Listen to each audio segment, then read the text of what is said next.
Welcome to episode 13 of the Sonic Symphonic podcast with me, your host, Ben Sebastian. Drift into Black is a brainchild of one Craig Rossi, a synth maestro extraordinaire. And I love his doom metal project, Earthtorn, which is an album that was released earlier this year. And it was great to catch up with him, as you'll see an interview with him on this video very shortly. But first, let's absorb some of the sounds that this guy creates. And we're going to start with the intro track and then the first song. The intro track being Good Morning Earth, and the song thereafter being It Fell from the Sky.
NASA has exploded in midair.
And now the man behind the music and behind the soundtrack of many a walk that I've been on. I must have listened to that album in excess of 30 times, and it's I still enjoy it at the same level each and every time. This is my interview with Craig Rossi from Drift Into Black. Yeah, welcome to the podcast. Okay, maybe we could start maybe in your own words, sort of a bit about you and your background before we go into Drift Into Black and the album. Well, I played in a doom metal band called Gray Skies Fallen for 18 years, just keyboards. And after 18 years, kind of took a break from music, and for about 2 or 3 years, and I started Drift Into Black in 2017. I put out like an EP, and then every year after that, I was putting out albums, so, it got more and more serious, in the beginning, it really wasn't, but, I started playing guitar, I started, singing and kind of doing everything on my own, Yeah, sure. As a solo guy myself, keyboards was my first love. And then I taught myself guitar years later. Yeah. And now I'm stepping out of the world of instrumental music. And I'm kind of developing vocals. So one-man keyboards is like sort of like the gateway drug to like other instruments. I can't help but notice the impressive setup you've got. Do you want to, as a fellow keyboardist, do you want to guide me through what you've got there? I got my Moog Sub 37. I got an M Audio controller, and I got Reaper open, and couple of VSTs, Dune, Spitfire audio and stuff like that, going on. I'm actually in the middle of writing a kind of like a somber piano outro for the next Drift Into Black, album. That's really that's exciting. I can't wait to hear your next production. Coming on to Earthtorn. Like, I messaged you, I was out and about, and it was the first time I'd listened to your album in earphones with that enhanced quality, and it was a Ghost on the Shore as an instrumental synth piece. I mean, that is just a masterpiece. I have to thank you for that. That was such a good listen. I felt every note of that. Yeah, it's funny when the first day I unboxed this, I set it up and I started messing around with some patches and everything like that, and I just started writing that, and that was written on the day I unboxed. Wow. Yeah. So I'm like, this is a keeper. It's a nice little dark ambient track, to fit well right in the middle of the album, so. Yeah, it's brilliant. I think it's creativity and having something new and shiny, and then you can do all this amazing stuff in it to come on it first try. That's great. Mm-hmm. So Earthtorn, there's quite a story behind that, and so it's an extra-terrestrial comes down to Earth with the idea being sent here to deplete the world of its natural resources and decimate the place. But he comes under the disguise of a human being, and he learns of our experiences, falls in love, loses his love to, a very human condition, cancer, and then kind of takes a different perspective on the whole things. Is that I got that kind of summed up correctly? Absolutely. You know what? I wanted kind of like a tragic piece, but with kind of like a storyline behind it. Kind of like, how The Day After Tomorrow, like a movie like that with natural disaster ripping apart the earth, but yet there's like a plot in the middle. You know what I'm saying? Mm-hmm, it's kind of wanted to kind of revolve around that. What came first? Yeah. What came first, the music or the idea?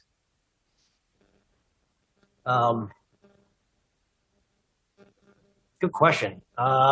Thank you. the music, definitely the music. You know what it is? Like, I'll write like an intro, and it'll really, really propel me to like get me really inspired to write the next track and the next track and the next track. And then after a while, I'll have artwork done, and that'll inspire me even more, you know? Yeah. And then a plot will formulate, you know, around it. So it all starts to link in together, and it just expands, because it's not the first. You've done one of your albums. I was listening to your back catalogue this morning. One of your albums is sort of focused around revenge, is it not? Yes. Well, the patterns of light. That's it. That's the one. Yeah. Mm-hmm. Yeah. Patterns of light is like a kind of like a very a story about abuse, and from a husband, a father, and the daughter is mute. She's mute, and she's kind of like recording everything he does. Okay, and she knows that her and her mother are doomed. Okay, and there's no escaping this man, right? So they're doomed, and so she's been recording all of his abuses by her stitchings in the dresses she woves and weaves, and eventually that all comes to light. Patterns of light, obviously, you know, hence patterns of light, and then his demise. They find out about it, and then they hang him. You know. Wow. I mean, it's just a huge concept. Where did that come from? I actually dreamt it. I woke up and I was like, holy shit, I dreamt this. I'm like, I need to write this down, you know? But I was thinking about, because it kind of ends in a ghost story where like he finds his daughter hung, and he knows that people are going to find out about the murders. So he goes back home, but he's hearing footsteps all around the house, and he's hearing their voices of his ex, of his wife, and his daughter, and his mind. So it's kind of like a ghostly story towards the end. So I had an idea. I don't know if I was gonna do it for last album, but I kind of wanted to change it up. But I had an idea as like a continuation of that story, where like 80 years later or 100 years later, a modern day family moves into that same home, and abuse is going on in that home. Mm-hmm. And the original girl who killed herself is shown the young child signs, like, you know, and like her spirit is still there, you know, to help, you know. I was thinking about that. I got goosebumps. Maybe it's a good idea. I don't know. Yeah, well, same, same. Yeah, you have an interestingly creative mind there. Whether it's part conscious or unconscious in your dreaming state, it's quite a unique concept. You know what it is? I always wanted to like write soundtracks and compose soundtracks. So to me, it is the next best thing of coming up with my own story and writing the soundtrack to it, you know? Sure. So if you can't do it for other people, you've kind of done it for yourself. You carved your own path. Pretty much. Yeah. Sure. Totally understand that. So like, what's the difference between sort of the music that you've been doing now with Drifting Black, and you said you were in one band for 17 years, and you took a break? You know, what caused the break? Is there a huge world of difference between those two parts in your career? Well, I felt like, I mean, I had nothing left in the tank with just keyboards, you know, with that band, and I felt like I could branch out more and do my own thing, you know. But also being in two bands is too much work as well. Yeah. Mm-hmm. Too much of my time, you know. I'm a family man, so it was either that or this, and I chose this. But still, I do a lot of stuff with Gray Skies Fallen, you know. The guitarist Rick, he still, you know, does some guitar work on Drifting to Black, and I do some lyric videos. I do some lyric videos for those guys too. So, you know, we're still working together, you know, kind of, you know. That's cool. That's cool. It's awesome to know you do lyric videos. I had a bash at doing one myself, and I hate the whole process. It's so Yeah. difficult, and you need a lot of processing capacity. You know, you're overlaying lots of Oh God, dude. I mean, I was doing all these on my from an iPad, so I was running out of video tracks. So I would render everything down on one video track, open up a new project, Yeah. import that video track in. You know, Yeah. you know the trick. And just keep it going until about 6 projects later you realize you made a mistake in project 2. Yeah, you know the one. Oh, brilliant. I discovered you through the Black Lion Records. I think there's their video sort of like streaming on YouTube. So where did you get from just one guy starting this concept, Drift into Blackout, to being signed with them? How did that path?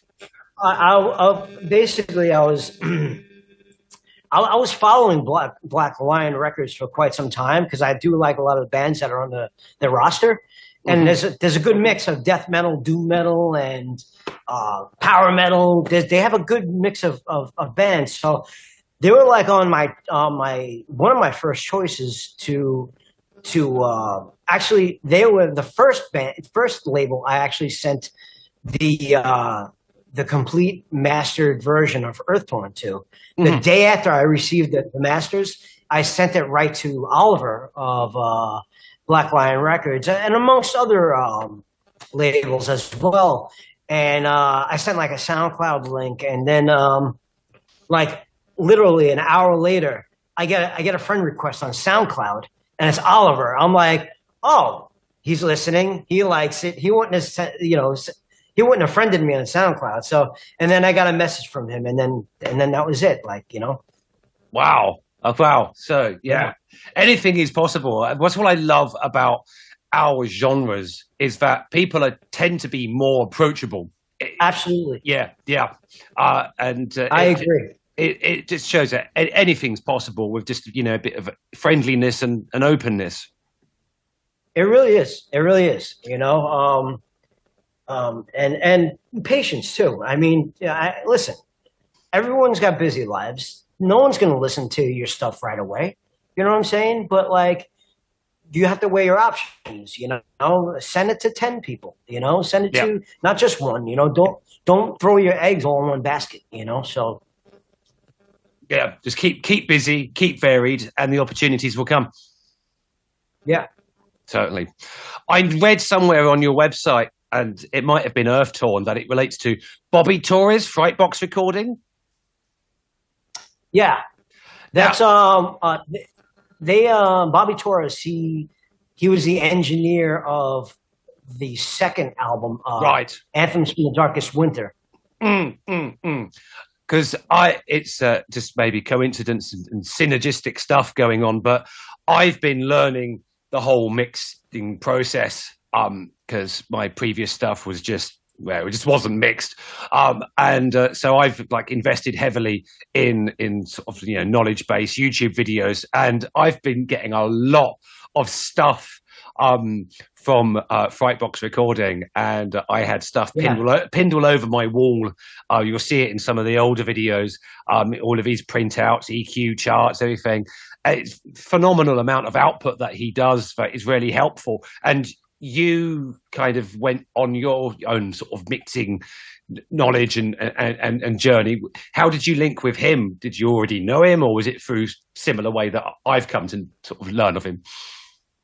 I didn't. I was actually looking for engineers, recording studios that would go that I can, get anthems mixed and mastered, and I reached out to him, and this is when he was doing engineering. I heard he's doing more. His YouTube stuff has been taking off, so he's been doing more of his YouTube content than actually recording and engineering bands. As of late, and so I reached out to him and I sent him the files, and he did it. I paid him and he did it. So I mean, it's a great sounding album. He did a tremendous job. Yeah. I mean, all your albums sound great. There was I was listening to, is it the Dead Sons Under Forever Moon album? one of the earlier ones. I really love Hollow on that. You really love the what? Hollow, the track Hollow. Oh yeah. I mixed and mastered that album on my own. That was my first attempt. I mean, I think I did an honorable job, but I think in the future, I think I want to do a remaster of that album. I get it professionally done. I'd love to hear it rebooted. There's nothing wrong with having a go at it yourself, and obviously your learning processes and your ability to farm things out, because there's obviously things like finances involved. All this improves over time, so it's great in a sense, because you can hear the story, you can hear the journey that you're going on. You've started this own project, you've taken to vocals, which is slightly new, and you've taken to mixing, that's also new, and then as each album goes on, the production and the sound and the sonosphere gets bigger and wider, and I hear that journey, and that makes it more connectable. I mean, every band, I mean, there's progression in every band, every band gets better and better, well, not every band, but when you're learning and when you're even becoming a better musician, like in the early stages, your albums are going to get better and better, But then I think a lot of bands hit a ceiling, where they start kind of doing the same thing over and over again, and you got to find a way to break from that. You got to find a different niche, or to break from that. So. Or buy yourself a new synthesizer and unbox it, and play. Definitely. Or that. That always. I mean, I recently invested in what do you call it? What are they called? It will come to me. It says sounds on sounds. East West. That's it. Oh, I invested. I got East West going over here too. Hold on, I got the.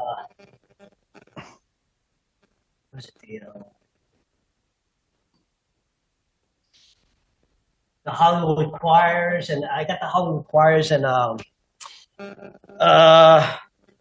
Voices of Passion, Voices of the Empire. It's stuff. Silk is a favorite of mine, and I'm using that a lot. All that Eastern stuff. I mean, it's just it's really great stuff. Really good stuff. I'm actually looking to pick up a Rolly, Seaboard Rise 2.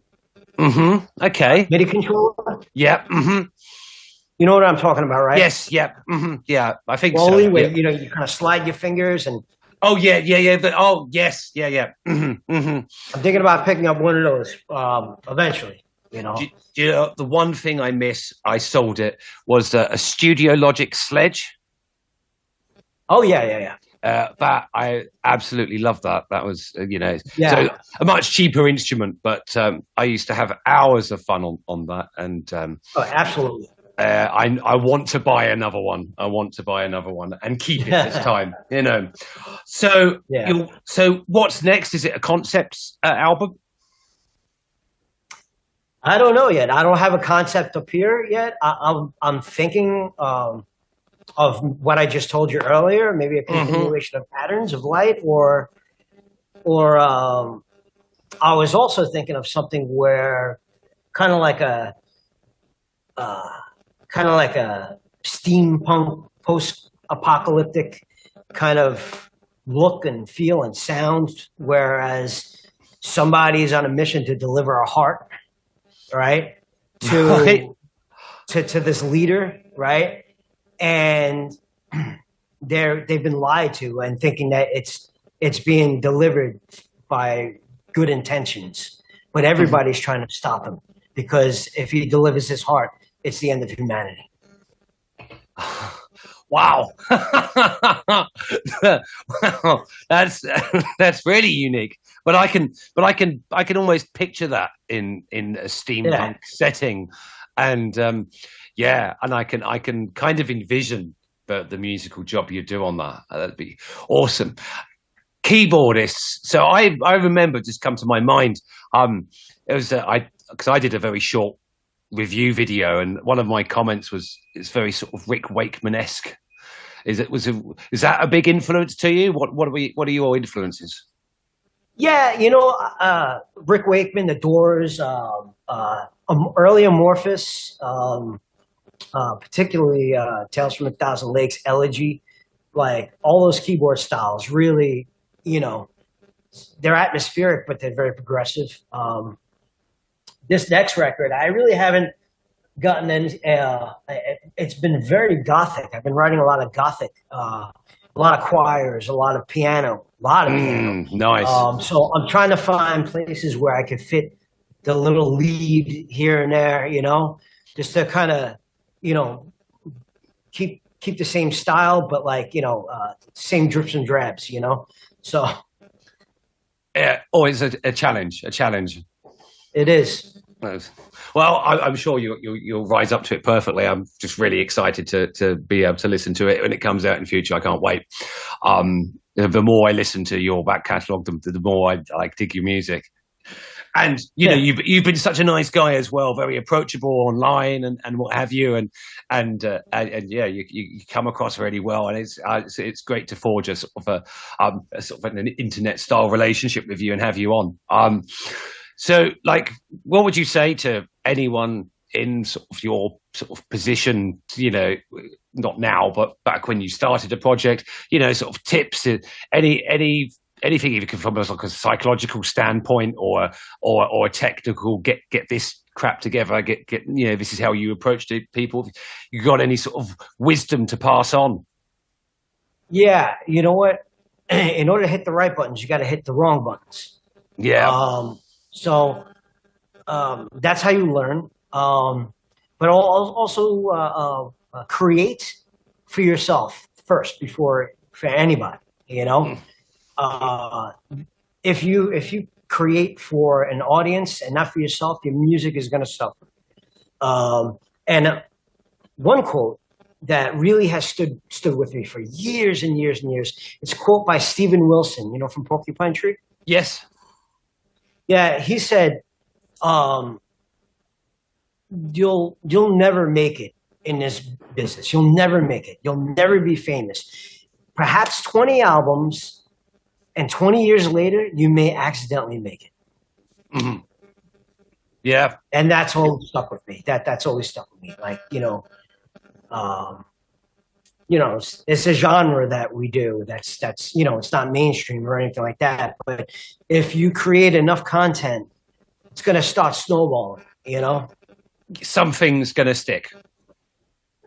Yeah, and it's better to put out that content, having written it for your own enjoyment of both the music, the process, the learning, and the useful way of your time, and time is a precious economy on its own. So if you do it that way, as opposed to writing what you think everyone wants, which is a burden, is more likely to make you not do it and have frustrated periods. Good philosophy. Because one thing I noticed is that you very quickly go from that album's done to writing process. And it's because you enjoy music. I think if you don't have a busy life, which I don't, why not just continue writing, continue writing, recording. But I'm not looking to put anything out until early 2024. Okay. Mm-hmm. So I'm going to spend all next year, sitting on lyrics and vocals and getting my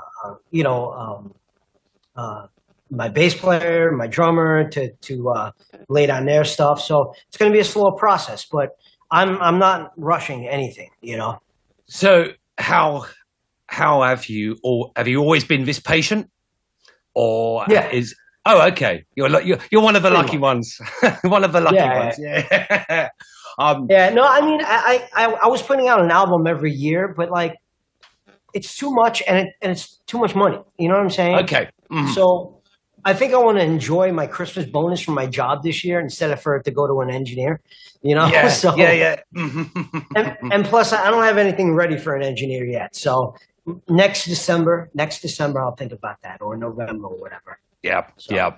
It's I'm in the same sort of thing. I have like a full-time, like stressful cooking based job, and the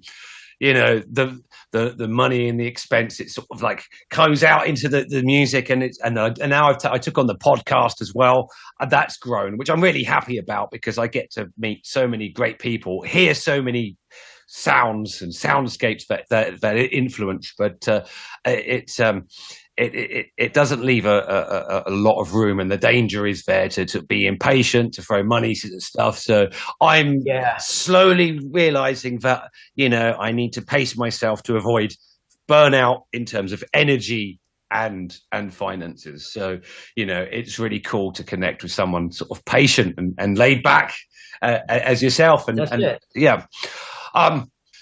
What do you do when you're not day jobbing and drifting blacking? What other interests have you got? I'm a male stripper. Are you having me on? Yeah. I'm kidding. Nah, I hang out with my family.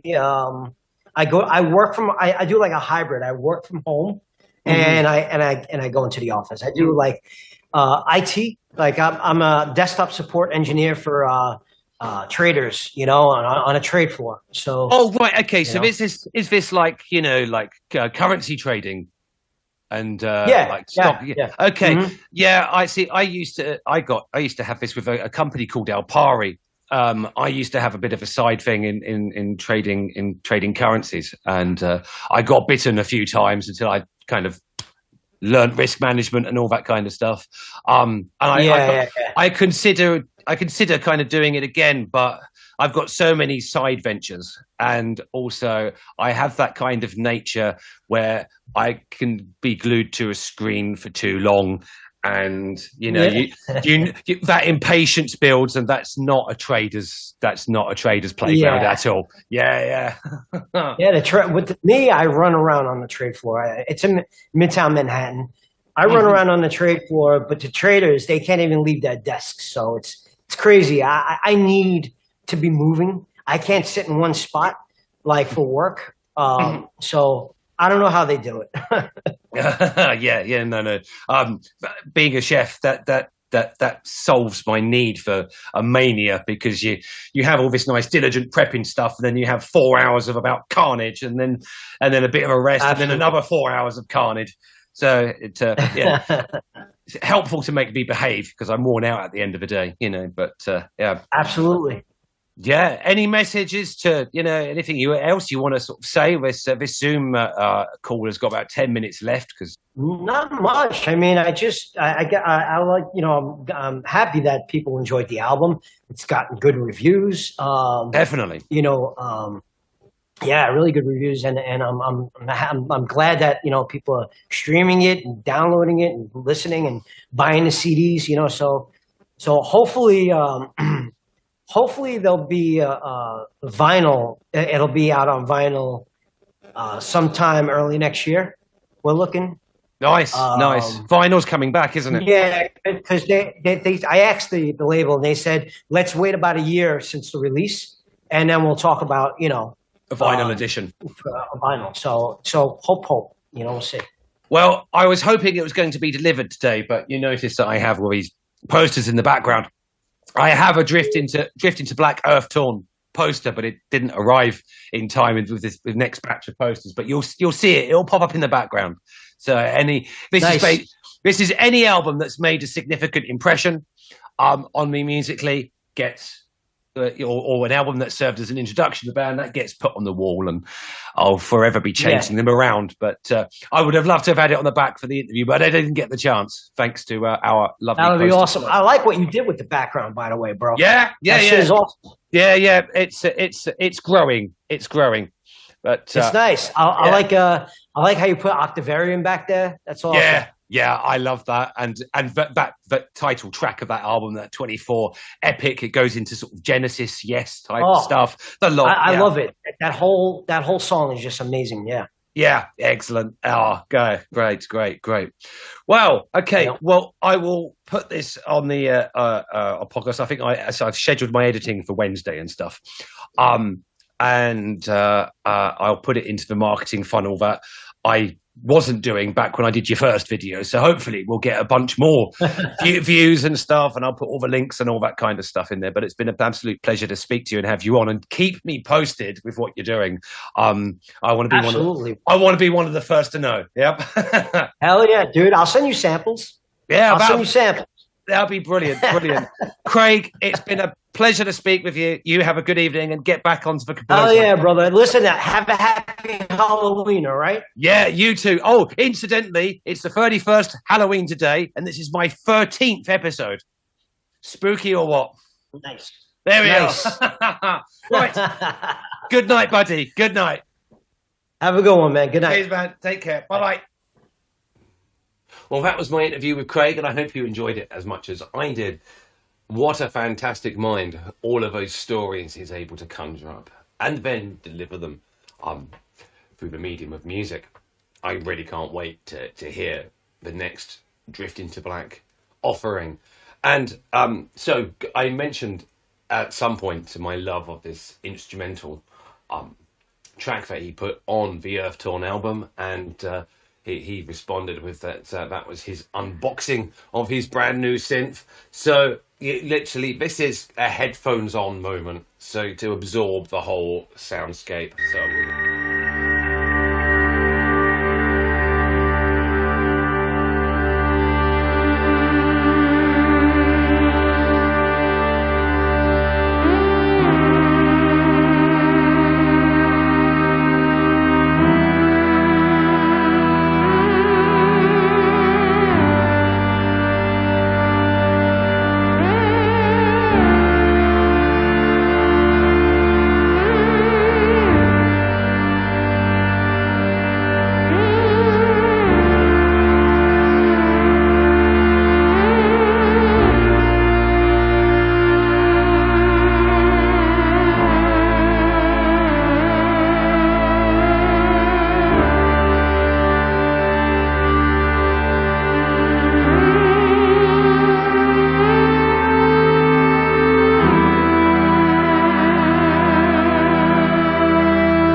Man, that hit all the required goosebumps and eye stuff. Ha! There you go. Wow. That imagine that. Imagine unboxing your brand new toy and coming up with that. That's a really moving piece, and I love it when it comes on. The morning sunrise, when we get it here in England, out on a walk, nothing better. And that was episode 13 of the Sonic Symphonic podcast. Artist profile, Craig Rossi, Drift into Black. Links below. Follow. Give this amazing guy and superb musician your support.